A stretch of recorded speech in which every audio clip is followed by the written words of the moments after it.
This is Ken Smith reminding you it happened today, June 17th, but the year was 1631. Mumtaz Mahal dies during childbirth.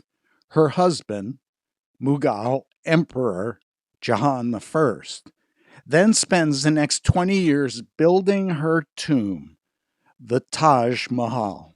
It was on this day, 1885, the Statue of Liberty arrives in New York City, a gift from France. It was on this day, 1916, U.S. troops under General Pershing march into Mexico. It was on this day, 1938, Japan declares war on China.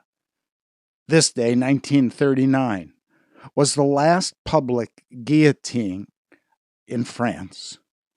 It was this day, 1947, Pan Am Airways charters its first worldwide passenger. It was this day, 1956, Golda Meir begins her term as Israel's foreign minister.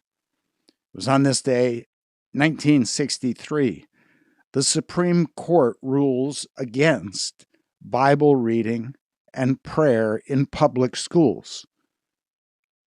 This day, 1971, Carole King's album Tapestry goes #1 on the U.S. album charts and stays there for 15 weeks.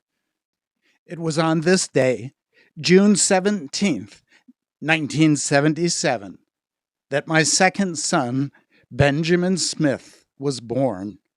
Happy birthday, Ben. It was this day, 1994, that O.J. Simpson does not turn himself in on murder charges, and Los Angeles police chase his Ford Bronco for 1.5 hours before he eventually gives up. All of this was seen on national television. It was this day, 2015, 9 people are shot and killed inside the Emmanuel AME Church in Charleston, South Carolina. The shooter was 21 years old. It was on this day, 2019, that former Egyptian president Mohamed Morsi dies after collapsing in court during his trial in Cairo. But that was June 17th in the past. This is June 17th, 2020. In Paris, French President Emmanuel Macron has vowed to stand firm against racism, but also praised police and insisted that France will not take down statues of controversial colonial-era figures as he addressed the issues for the first time since George Floyd's death in the U.S. While some gyms are reopening, it's no guarantee that members will come flocking back, and cancellations of membership could even be more devastating. It costs twice as much to recruit a new member as it does to retain an existing one. And roughly 28% of gym members are planning to cancel their membership.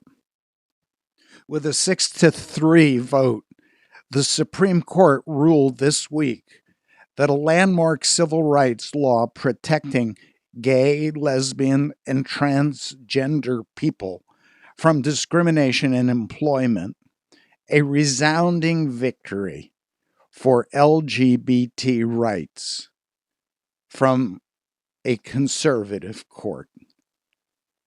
At least 42,000 workers remain trapped on cruise ships without paychecks.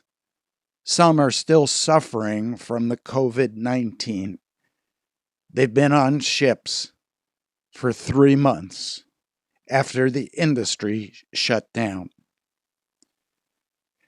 Hong Kong Fearing a coming reign of terror, many families in Hong Kong are preparing to flee the island.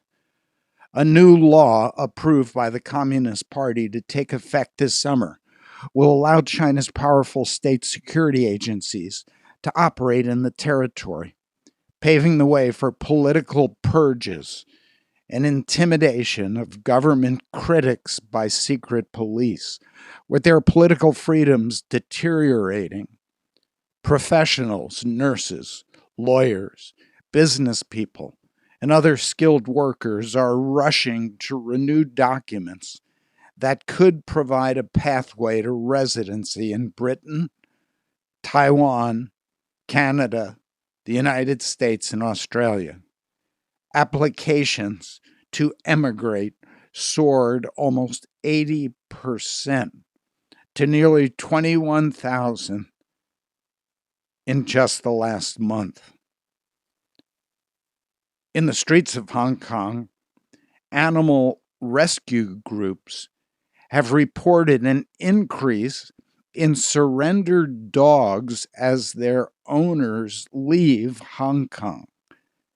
Protesters fearing persecution have sought refuge all over the world, leaving their pets behind. Many say they have no plans to return and see little hope for a better Hong Kong. Those preparing to leave say they are racked with guilt about abandoning their home at such a pivotal moment, yet deeply worried about their futures and those of their children if they were to stay.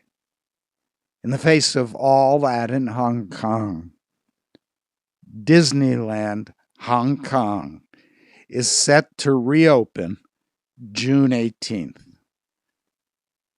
Well, there's good news and bad news and a lot of very confusing news.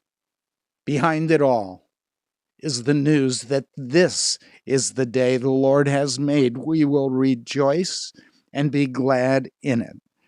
This is Ken Smith reminding you it happened today, June 17th, 2020.